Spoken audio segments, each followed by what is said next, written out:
Oi pessoal, tudo bem com vocês? Eu espero que vocês estejam bem. Bem-vindos ao meu canal Conto, Casos e Mistérios. No vídeo de hoje eu trouxe 3 relatos reais que vocês gostam tanto, 3 histórias incríveis. E se você é novo aqui no canal, já aproveita, se inscreve para o YouTube entender que esse tipo de conteúdo é relevante para você. E se for, compartilhe também com alguém que você acha que vai gostar. E para mim ajudar a crescer aqui um pouquinho e para o YouTube estar avisando vocês quando novos vídeos forem postados. E vamos para os nossos 3 relatos.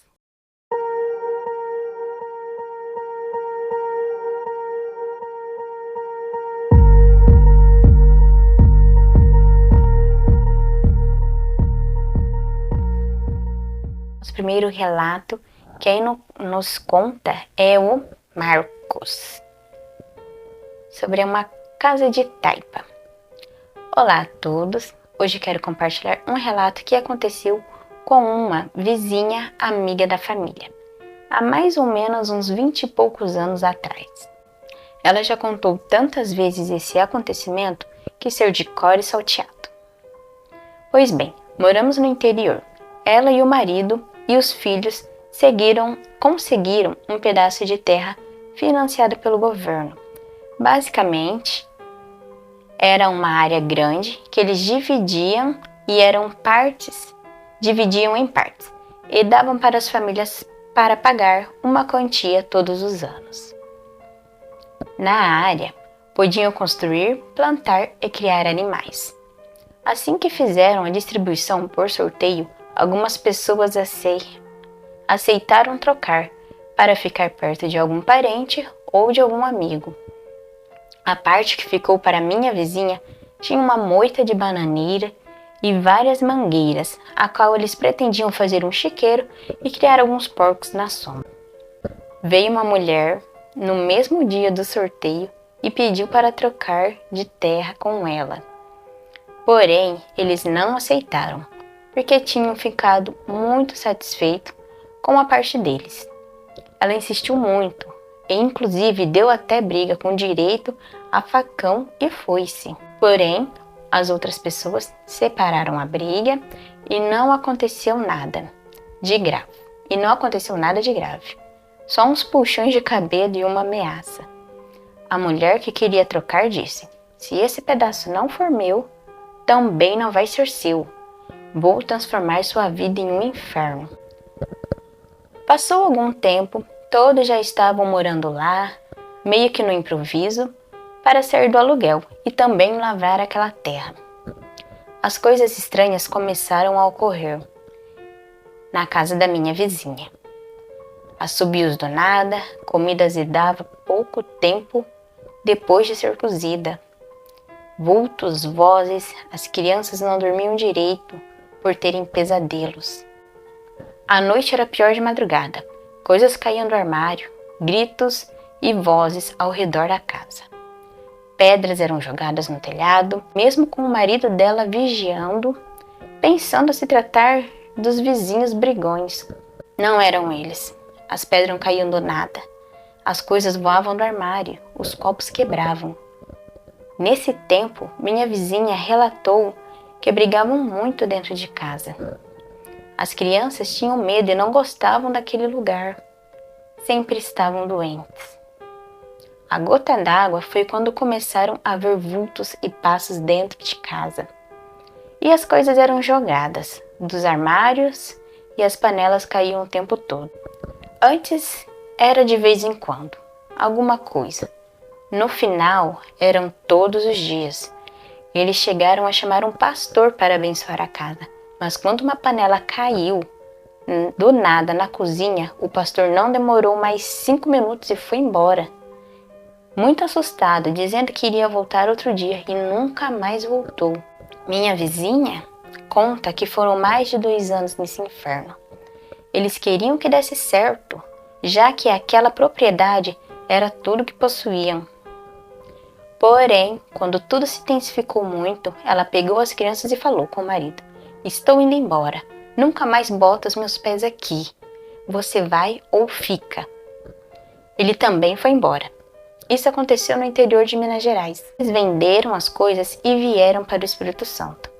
Depois de um tempo, descobriram que aquela tal vizinha era uma feiticeira e tinha dado a terra deles a um ser maligno das profundezas. Por isso aconteceu tantas coisas. Anos depois, eles voltaram para visitar uma família naquela região e descobriram que aquela vizinha não tinha ficado com a terra deles.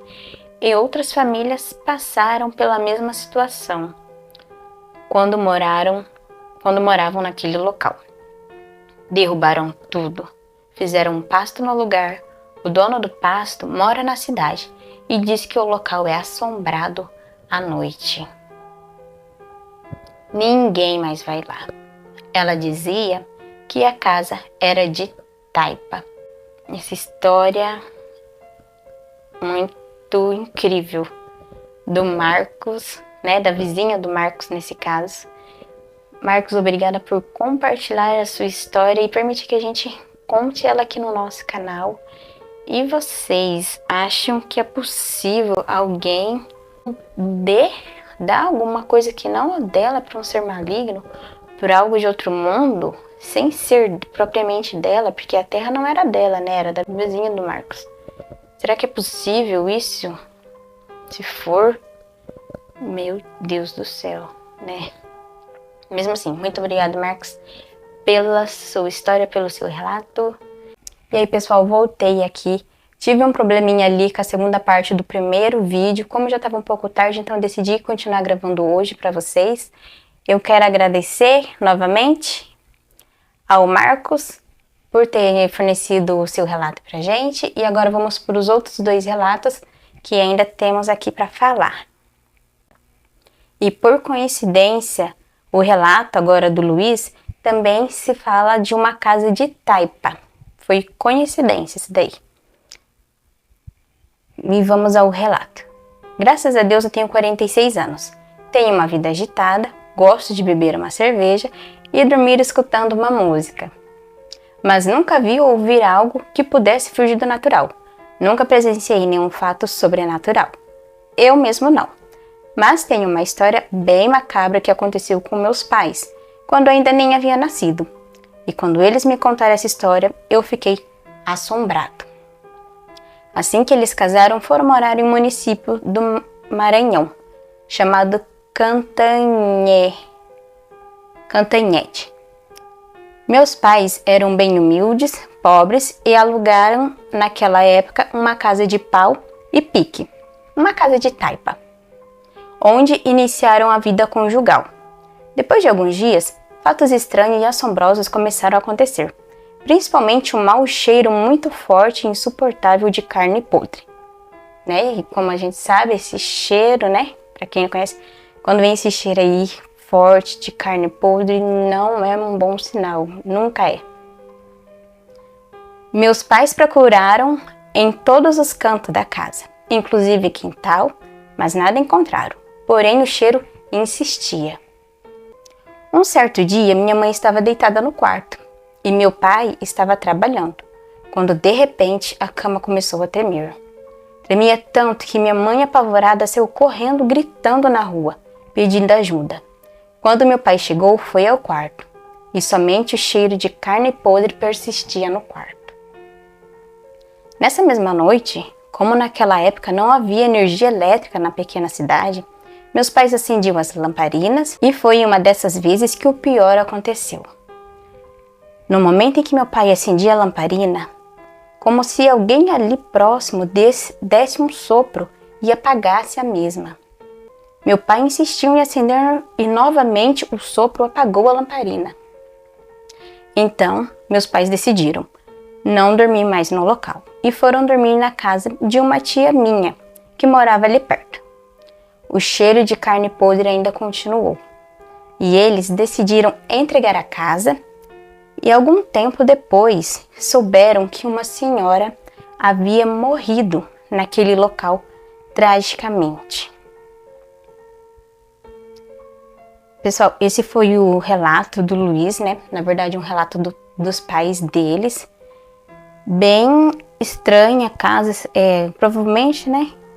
Pelo que ele diz aqui, uma senhora tinha morrido no local. Será que, né, ela continuou ali ainda, achando que ainda está viva? Não sei, bem estranho. Então, Luiz, muito obrigada por enviar seu relato, por deixar que a gente conte aqui no nosso canal. Graças a Deus seus pais saíram dessa casa, porque acredito que não tenha sido uma experiência boa. E agora vamos para o nosso terceiro e último relato, que é o caso da Maria, e se chama O Sócio. Eu trabalhei em uma construtora que funcionava em um casarão térreo que tinha um jardim central. Todas as salas tinham janelas para esse jardim e era tudo muito bonito. Eu era secretária, trabalhava no período da manhã em uma sala com o diretor da empresa e depois do almoço ele ia embora e eu trabalhava na outra sala com o gerente geral. Portanto, eu tinha 2 salas diferentes com meus arquivos, computador, etc. Um dia, quando eu ia de uma sala para outra, percebi que tinha alguém em uma sala onde usávamos para arquivo das plantas e outros documentos do prédio.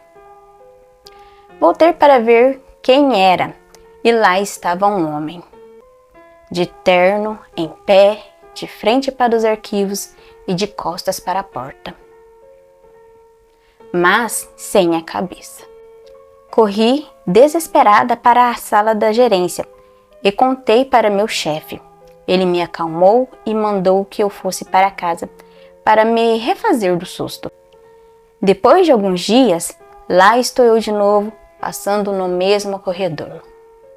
Novamente vi o homem e novamente saí correndo.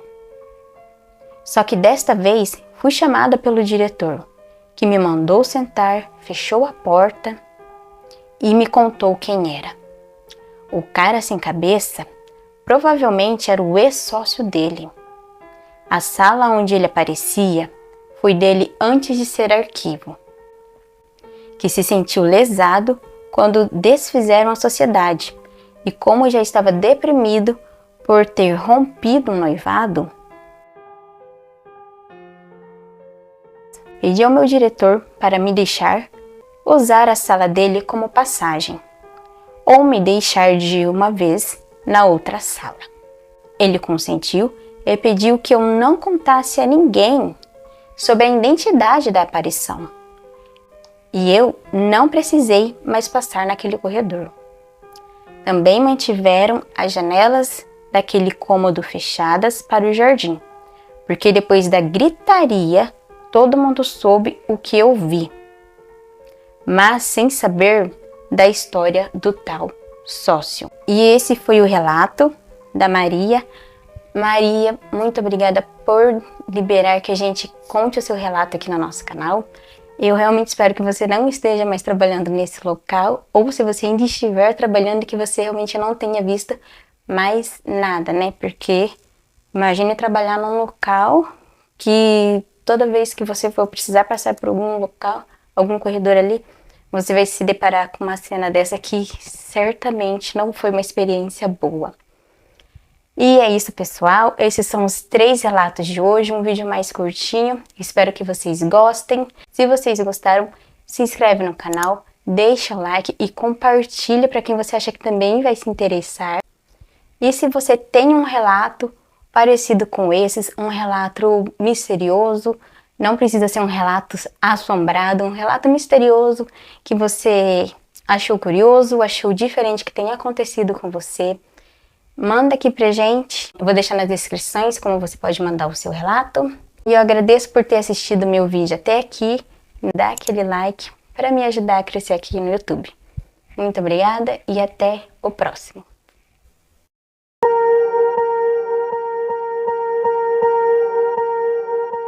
Swear I won't forget this. Why do I regret this? In my mind reckless thoughts are